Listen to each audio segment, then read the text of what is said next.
ಸಾಯ ಭವನಾಶಾಯ ಶ್ರೀಶಾಯ ಗುಣರಾಶಯೇ ಹೃದ್ಯಾಯ ಶುದ್ಧವಿದ್ಯಾಯ ಮಧ್ವಾಯ ಚ ನಮೋ ನಮಃ.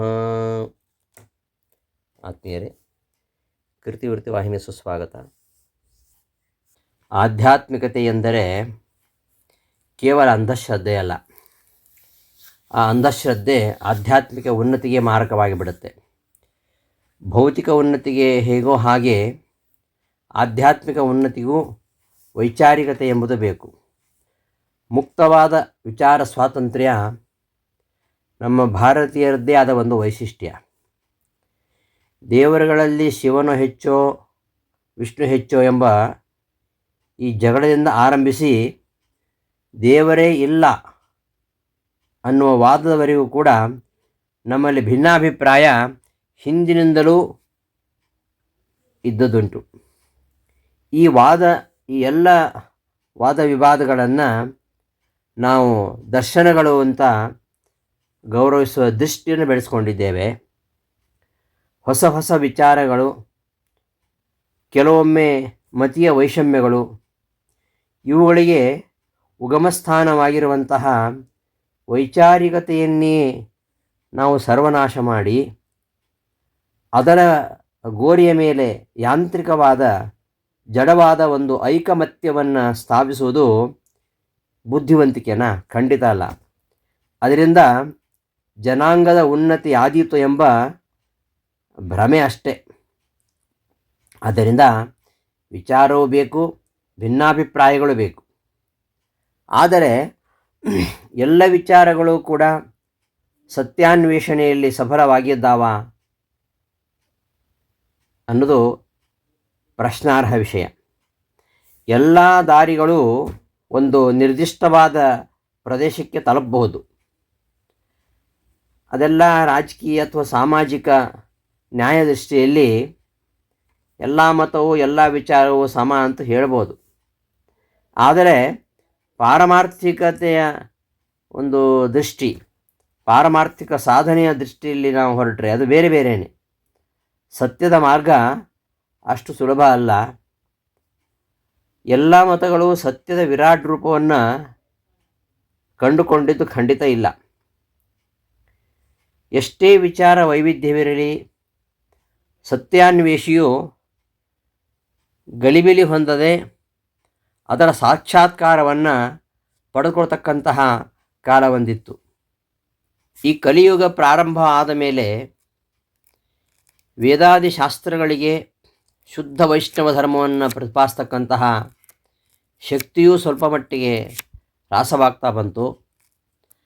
ಆದ್ದರಿಂದ ವೇದ ವಿರುದ್ಧವಾಗಿರತಕ್ಕಂತಹ ಬೌದ್ಧ ಧರ್ಮವನ್ನು ಓಡಿಸಿ ಶುದ್ಧ ವೈದಿಕ ಧರ್ಮವನ್ನು ಪುನರುಜ್ಜೀವನಗೊಳಿಸಲಿಕ್ಕೆ ಹೊರಟವರು ಎಲ್ಲ ಮತಾಚಾರ್ಯರು. ಅವರೆಲ್ಲರೂ ಕೂಡ ಯಶಸ್ವಿಯಾಗಿದ್ದಾರೆ ಅಂತ ಹೇಳಲಿಕ್ಕೆ ಬರುವುದಿಲ್ಲ. ಮೊದಲಿಗೆ ವೇದ ಪ್ರಾಮಾಣ್ಯವನ್ನು ಸ್ಥಾಪಿಸಿ ಬೌದ್ಧ ಧರ್ಮವನ್ನು ಓಡಿಸಲು ಮಹಾಸಾಹಸ ಮಾಡಿದವರು ಕುಮಾರಲ ಭಟ್ಟರು.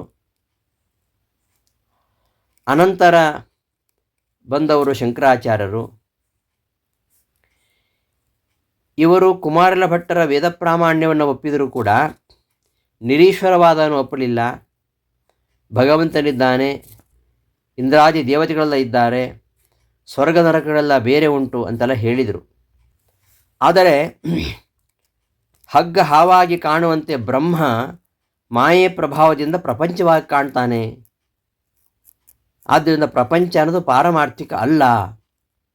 ಬ್ರಹ್ಮನ ಉಪಾಸನೆ ಮಾಡಿದಾಗ, ಬ್ರಹ್ಮನ ಉಪಾಸನೆಯಿಂದ ಮಾಯೆ ಹರಿದು ಹೋದಾಗ ಪ್ರಪಂಚ ಅದು ಕಾಣದೆ ಹೋಗ್ತದೆ.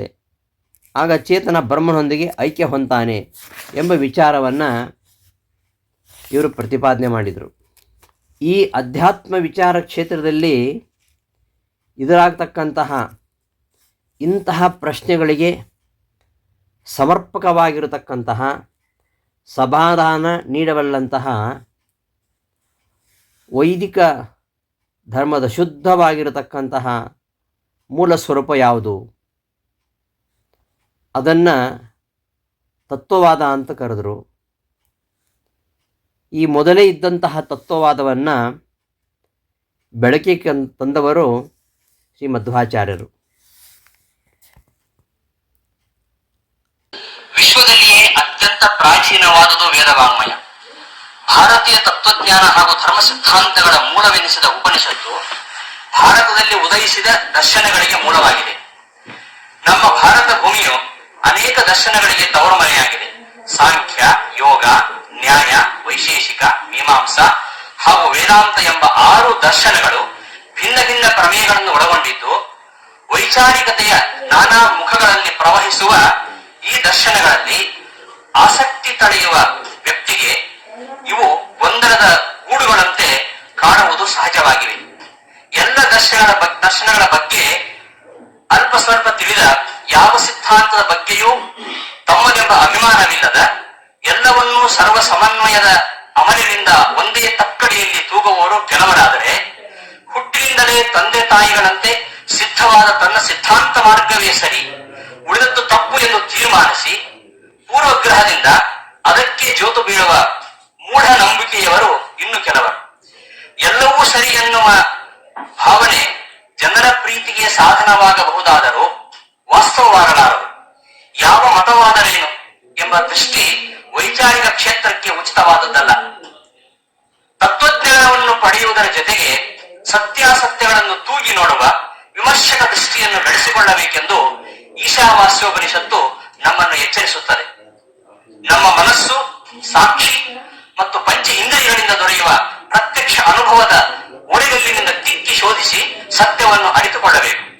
ಹುಟ್ಟಿನ ಹಿನ್ನೆಲೆಯನ್ನು ಬಿಟ್ಟು ದರ್ಶನಗಳ ಯುಕ್ತಾಯುಕ್ತತೆಯ ವಿಚಾರ ನಡೆಸಿದರೆ ಅನುಭವ ಹಾಗೂ ಪ್ರತ್ಯಕ್ಷದ ಹಿನ್ನೆಲೆಯಲ್ಲಿ ಶ್ರೀ ಪೂರ್ಣಪ್ರಜ್ಞರು ಮಂಡಿಸಿದ ದ್ವೈತ ದರ್ಶನವು ಇಂದು ಹೆಚ್ಚು ವೈಜ್ಞಾನಿಕವೆಂದು ಹೇಳಬಹುದು.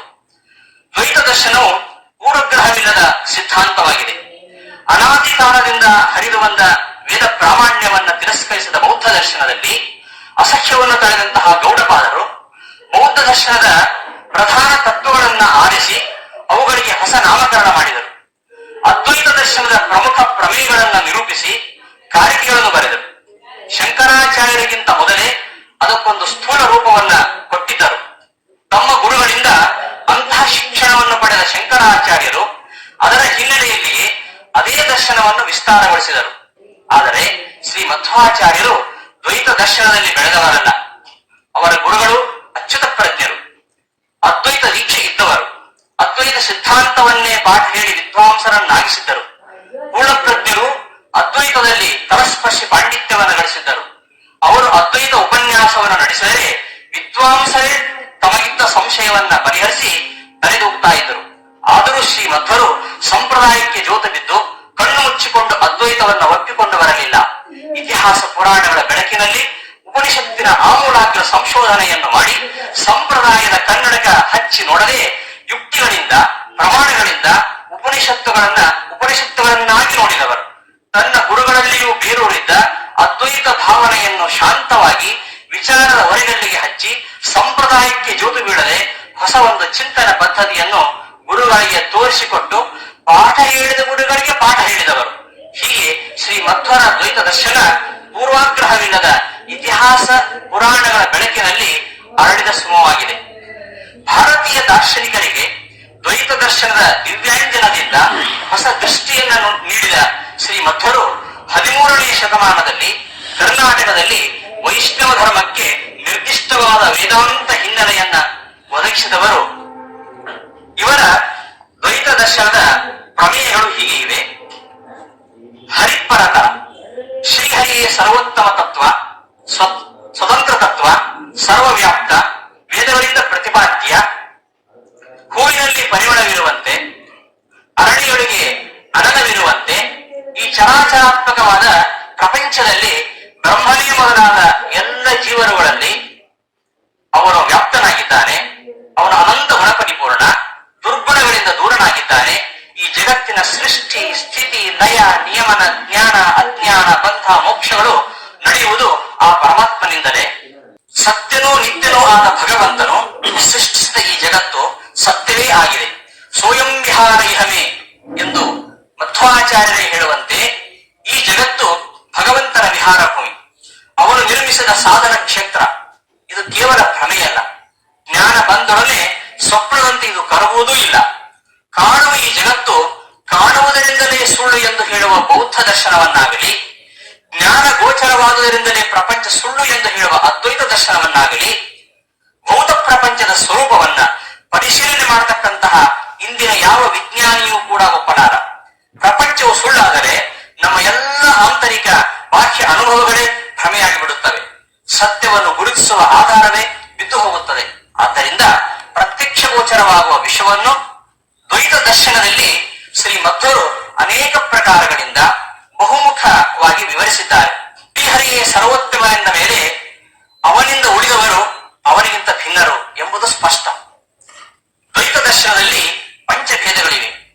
ಜೀವ ಈಶ್ವರ ಭೇದ, ಜೀವ ಜಡಭೇದ, ಜೀವ ಜೀವಭೇದ, ಜೀವ ಜಡಭೇದ, ಜಡ ಜಡಭೇದ. ಹೀಗೆ ಪಂಚಭೇದಗಳನ್ನು ದ್ವೈತ ದರ್ಶನವು ಮಂಡಿಸುತ್ತಾ ಇದೆ. ಈ ಭೇದ ವಿಚಾರವನ್ನು ಅಧ್ಯಾತ್ಮ ಶಾಸ್ತ್ರಗಳಲ್ಲದೆ ವಿಜ್ಞಾನ ಶಾಸ್ತ್ರಗಳು ಕೂಡ ಒಪ್ಪಿಕೊಳ್ತಾ ಇವೆ. ಜಡವಸ್ತುಗಳಾದ ಕಲ್ಲಿನಲ್ಲಿ ಕಠಿಣ ಗುಣವಿದ್ದರೆ ನೀರಿನಲ್ಲಿ ದ್ರವದ ಗುಣವಿದೆ. ಅವೆರಡು ಒಂದಾಗಲು ಸಾಧ್ಯವಿಲ್ಲ. ಈ ಭೇದ ನಿಸರ್ಗದಲ್ಲಿ ಒಂದಕ್ಕೊಂದು ಪೂರಕ. ಇದೇ ನಿಸರ್ಗದ ವೈಶಿಷ್ಟ್ಯ. ನಾನು ಎಂಬ ಎಲ್ಲರ ಸಾಕ್ಷಿ ಅನುಭವಕ್ಕೆ ಗೋಚರವಾದವನೇ ಜೀವ. ಇದು ಚೇತನವಾದುದರಿಂದ ಅಚೇತನವಾದ ಕಲ್ಲು, ಮಣ್ಣು ಮುಂತಾದವುಗಳಿಂದ ಭಿನ್ನವೆಂಬುದು ಸ್ಪಷ್ಟ. ಈ ಜಗತ್ತಿನಲ್ಲಿ ಸೃಷ್ಟಿಯಾದ ಪ್ರತಿಯೊಂದು ಚೇತನಾಚೇತನ ವಸ್ತುಗಳು ಒಂದರಿಂದ ಒಂದು ಭಿನ್ನವಾಗಿವೆ. ಜೀವರು ಹರಿಯ ಅನುಚರರು. ಶ್ರೀಹರಿಯಿಂದ ಆರಂಭಿಸಿ ಮನುಷ್ಯೋತ್ತಮರವರೆಗೆ 32 ಕಕ್ಷೆಗಳಲ್ಲಿ ಬರುವ ಜೀವಗಣಗಳಲ್ಲಿ ತಾರತಮ್ಯ ಇದೆ. ಇವರೆಲ್ಲ ಶ್ರೀಹರಿಯ ಅನುಚರರು. ಇವರಲ್ಲಿ ತಾರತಮ್ಯವನ್ನು ಸಾದರಪಡಿಸುವ ದ್ವೈತ ದರ್ಶನ ದೃಷ್ಟಿಯು ನಿಸರ್ಗಕ್ಕೆ ತೀರಾ ಹತ್ತಿರವಾಗಿದ್ದು ಸೃಷ್ಟಿಯ ನಿಯಮವಾಗಿದೆ. ಜೀವರೆಲ್ಲ ಶ್ರೀಹರಿಯ ಅನುಚರರಾಗಿದ್ದಾರೆ. ಅಂದ ಮಾತ್ರಕ್ಕೆ ಜೀವರು ಹರಿಯ ಗುಲಾಮರೆಂದು ಭಾವಿಸಿ ಅಜ್ಞಾನದಲ್ಲಿ ತೊಡಗಬೇಕಾಗಿಲ್ಲ. ಜೀವನು ಹರಿಯ ಸದ್ಗುಣಗಳಿಗೆ ಮಣಿದು ಸಾಧನಗೈದು ಉತ್ತಮ ಫಲಕ್ಕೆ ತನ್ನನ್ನು ಅಣಗಿಸಿಕೊಳ್ಳುವುದೇ ಈ ಹರಿದಾಸ್ಯದ ಅನುಚರತ್ವದ ಅಂತರಾರ್ಥ. ಅಂದ ಮಾತ್ರಕ್ಕೆ ಜೀವರು ಹರಿಯ ಗುಲಾಮರೆಂದು ಭಾವಿಸಿ ಅಜ್ಞಾನದಲ್ಲಿ ತೊಡಗಬೇಕಾಗಿಲ್ಲ. ಜೀವನು ಹರಿಯ ಸದ್ಗುಣಗಳಿಗೆ ಮಣಿದು ಸಾಧನಗೈದು ಉತ್ತಮ ಫಲವನ್ನು ಪಡೆಯಲು ತನ್ನನ್ನು ಅಣಿಗೊಳಿಸಿಕೊಳ್ಳುವುದೇ ಈ ಹರಿದಾಸ್ಯದ ಅನುಚರತ್ವ. ಆತ್ಮನ ನಿಜವಾದ ಸುಖಾನುಭವವೇ ಮುಕ್ತಿ. ಮುಕ್ತಿಯು ಎಲ್ಲ ದರ್ಶನಗಳಲ್ಲಿಯೂ ಚರ್ಚಿತವಾದ ವಿಚಾರ. ಆದರೆ ಮಾರ್ಗ ಮಾತ್ರ ಬೇರೆ ಬೇರೆ. ಜೀವನು ಸುಖ ಸ್ವರೂಪನಾದರೂ ಸಂಸಾರ ಬಂಧನದಿಂದ ಅದನ್ನು ಅರಿಯದೆ ದುಃಖದಲ್ಲಿ ತೊಳಲಾಡುತ್ತಿದ್ದಾನೆ. ಇದರ ಬಿಡುಗಡೆಯೇ ಮುಕ್ತಿ. ಜೀವಿಗೆ ತನ್ನ ಸ್ವರೂಪ ದೇಹ, ಲಿಂಗ ದೇಹ, ಅನಿರುದ್ಧ ದೇಹ, ಸ್ಥೂಲ ದೇಹ ಎಂಬ 4 ಆವರಣಗಳಿವೆ. ಶ್ರೀಹರಿಯ ಜ್ಞಾನವನ್ನು ಗಳಿಸಿ ಅವನ ಪ್ರಭಾವದಿಂದ ಈ ಆವರಣಗಳನ್ನು ಕಳಿಸಿಕೊಂಡು ತನ್ನ ಸ್ವರೂಪವನ್ನರಿತು ಸುಖಿಸುವುದೇ ದ್ವೈತ ದರ್ಶನದಲ್ಲಿ ಮುಕ್ತಿ. ಅಮರ ಭಕ್ತಿ ಮುಕ್ತಿಗೆ ಸಾಧನ. ನಿರ್ಮಲವಾದ ಭಕ್ತಿಯು ಮುಕ್ತಿಗೆ ಸಾಧನ. ಇದು ಅಭಿವೃದ್ಧಿ ಹೊಂದಿ ಅಪರೋಕ್ಷ ಜ್ಞಾನಕ್ಕೂ ಮುಕ್ತಿಯು ಕಾರಣವಾಗುತ್ತದೆ ಎಂಬುದಾಗಿ ದ್ವೈತ ದರ್ಶನವು ಹೇಳ್ತಾ ಇದೆ. ಪ್ರತ್ಯಕ್ಷ, ಅನುಮಾನ, ಆಗಮಗಳು ಇವು 3 ದ್ವೈತ ದರ್ಶನದಲ್ಲಿ ಪ್ರಮಾಣಗಳು. ಆಗಮಗಳೆಂದರೆ ಯಾವುದೇ ದೋಷವಿಲ್ಲದ ಶಬ್ದ ಸಮೂಹ. ಇವು ಪೌರುಷೇಯ, ಅಪೌರುಷೇಯಗಳೆಂದು ವಿವಿಧ. ಇತಿಹಾಸ, ಪುರಾಣ, ಸ್ಮೃತಿಗಳು ಪೌರುಷೇಯ, ವೇದಗಳು ಅಪೌರುಷೇಯ. ಇಂತಹ ಅಪೌರುಷೇಯ ವೇದಗಳಿಂದ ಹರಿಯೊಬ್ಬನೇ ಪ್ರತಿಪಾದ್ಯ. ಇಂತಹ ದ್ವೈತ ದರ್ಶನವು ಯುಕ್ತಿಯುಕ್ತವೂ ವೇದ ಸಮ್ಮತವೂ ಆಗಿರುವುದಲ್ಲದೆ ಪಾಶ್ಚಾತ್ಯರಿಗೂ ಕೂಡ ಈ ದರ್ಶನವು ಪ್ರಿಯವಾಗಿದೆ. ಅಮೆರಿಕಾದ ಒಬ್ಬ ಕ್ರಿಶ್ಚಿಯನ್ ಲೇಖಕ ವಂಡರ್ ಆಫ್ ದ ವರ್ಲ್ಡ್ ಎಂಬ ಕೃತಿಯಲ್ಲಿ ಭಾರತೀಯ ದರ್ಶನಗಳನ್ನ ಪೂರ್ವಾಗ್ರಹವಿಲ್ಲದೆ ವಿಮರ್ಶೆ ಮಾಡಿ ದ್ವೈತ ದರ್ಶನವೇ ಅತ್ಯಂತ ವೈಜ್ಞಾನಿಕವೂ ಯುಕ್ತಿಯುಕ್ತವೂ ವೇದ ಸಮ್ಮತವೂ ಆದಂತಹ ದರ್ಶನ ಎಂಬುದಾಗಿ ದೀರ್ಘವಾಗಿ ಸಮಾಲೋಚನೆ ಮಾಡಿರುವುದು ಶ್ರೀ ಮಧ್ವರ ಚಿಂತನ ಸರಣಿಯ ವೈಶಿಷ್ಟ್ಯವನ್ನ ಅರಿತಾ ಇದೆ. ಇದುವೇ ದ್ವೈತ ದರ್ಶನ, ದ್ವೈತವಾದ, ತತ್ವವಾದ. ಈ ಯುಕ್ತಿಯುಕ್ತವೂ ಪ್ರಮಾಣ ಸಿದ್ಧವೂ ಆದಂತಹ ತತ್ವವಾದ ಏನಿದೆ, ಇದನ್ನು ಮಧ್ವಾಚಾರ್ಯರು ತಮ್ಮ ಬುದ್ಧಿಶಕ್ತಿಯಿಂದ ಆಲೋಚಿಸಿ ಇದಕ್ಕೆ ಹೊಸದಾಗಿ ರೂಪವನ್ನು ತಂದುಕೊಟ್ಟದ್ದಲ್ಲ. ವೇದಗಳನ್ನು, ಇತಿಹಾಸ ಪುರಾಣಗಳನ್ನು ಸಂಶೋಧನೆ ಮಾಡಿ ಅಲ್ಲಲ್ಲಿ ಹೇಳಿದ್ದನ್ನು ಸುಸಂಗತವಾಗುವ ರೀತಿಯಲ್ಲಿ ಜೋಡಿಸಿ ಹೊಂದಿಸಿ ಸನಾತನ ವೈದಿಕ ಧರ್ಮವನ್ನು ಅದರ ಶುದ್ಧ ರೂಪದಲ್ಲಿ ಸಂಗ್ರಹ ಮಾಡಿ ನಮಗೆ ಕೊಟ್ಟವರು ಶ್ರೀಮಧ್ವಾಚಾರ್ಯರು. ತತ್ವವಾದ ಹೇಳ್ತಕ್ಕಂತಹ ಯಾವುದಾದ್ರೂ ಒಂದು ಅಂಶ ಅಪ್ರಿಯವಾಯಿತು ಒಂದು ಮಾತ್ರಕ್ಕೆ ನಾವು ಆಚಾರ್ಯರನ್ನು ತೆಗೊಳ್ಳುವ ಹಾಗಿಲ್ಲ. ಒಬ್ಬ ಕಲಾಕಾರ ಒಂದು ಶಿಲ್ಪ ಕಲಾಕೃತಿ ಒಡೆದು ಚೂರಾಗಿ ಅಲ್ಲಲ್ಲಿ ಬಿದ್ದಿದ್ದರೆ ಆ ಒಬ್ಬ ಕಲಾಕಾರ ತನ್ನ ಕೌಶಲ್ಯದಿಂದ ಆ ಚೂರುಗಳನ್ನು ಅಂದವಾಗಿ ಜೋಡಿಸ್ತಾನೆ, ಆ ಕಲಾಕೃತಿಯ ಮೂಲ ರೂಪದ ಸಾಕ್ಷಾತ್ಕಾರ ಮಾಡಿಸ್ತಾನೆ. ಹಾಗೆಯೇ ಮಧ್ವಾಚಾರ್ಯರು ಮಾಡಿದ್ದು. ವೇದ, ಉಪನಿಷತ್ತು, ಭಗವದ್ಗೀತೆ, ಬ್ರಹ್ಮಸೂತ್ರಗಳಿಗೆ ಆಚಾರ್ಯರು ಎಲ್ಲಿಯೂ ತಮ್ಮ ಕಲ್ಪನೆಯಿಂದ ವಿವರಣೆ ಕೊಟ್ಟದ್ದೇ ಇಲ್ಲ. ಅವರು ಏನೇ ಹೇಳಿದರೂ ಕೂಡ ಅದಕ್ಕೆ ಸಂವಾದಿಯಾಗಿರತಕ್ಕಂತಹ ಶ್ರುತಿ ವಾಕ್ಯಗಳು, ಸ್ಮೃತಿ ವಾಕ್ಯಗಳು ಇವುಗಳನ್ನು ಆಧಾರವಾಗಿ ಕೊಟ್ಟೇ ಅವರು ವಿವರಣೆ ಕೊಟ್ಟಿರುವಂಥದ್ದು ಮಧ್ವಾಚಾರ್ಯರ ಗ್ರಂಥದ ಶೈಲಿ. ಆಚಾರ್ಯರು ಉದಾಹರಿಸತಕ್ಕಂತಹ ಈ ಶ್ರುತಿ ಸ್ಮೃತಿ ವಾಕ್ಯಗಳ ಆಕರ ಗ್ರಂಥಗಳು ಇವತ್ತು ಲುಪ್ತವಾಗಿವೆ. ಅವರ ಕಾಲದಲ್ಲಿ ಅವೆಲ್ಲ ಪ್ರಚಲಿತವಾಗಿದ್ದು ಎಲ್ಲ ಆಕರ ಗ್ರಂಥಗಳ ಹಸ್ತಪ್ರತಿಗಳನ್ನು ಸಂಗ್ರಹಿಸಿ ಬೃಹತ್ತಾದ ಒಂದು ಗ್ರಂಥ ಭಂಡಾರವನ್ನೇ ಇಟ್ಕೊಂಡಿದ್ದರು ಮಧ್ವಾಚಾರ್ಯರು ಅಂತ ಹೇಳ್ತಾರೆ. ಪ್ರತಿವಾದಿಗಳಾಗಲಿ ಶಿಷ್ಯರಾಗಲಿ ಅವುಗಳನ್ನು ಕಣ್ಣಾರೆ ಕಾಣದೆ ಮಧ್ವಾಚಾರ್ಯರು ಉದಾಹರಿಸತಕ್ಕಂತಹ ಮಾತುಗಳನ್ನು ಕಣ್ಮುಚ್ಚಿ ಒಪ್ಪಿದರು ಅಂತ ಹೇಳುವಂಥದ್ದು ಸಾಹಸದ ಮಾತು. ಮಧ್ವಾಚಾರ್ಯರು ತಾವೇ ಪುರಾಣ ವಾಕ್ಯಗಳನ್ನು ಸೃಷ್ಟಿಸಿ ಎಲ್ಲರನ್ನು ವಂಚಿಸಿದ್ದಾರೆ ಎನ್ನುವ ಮಾತು ನಿಜವಾಗಿದ್ದರೆ, ಮಧ್ವಾಚಾರ್ಯರ ಸಮಕಾಲೀನ ಗ್ರಂಥಕಾರರು ಯಾರಾದರೂ ಇದನ್ನು ಹೇಳಬೇಕಿತ್ತು.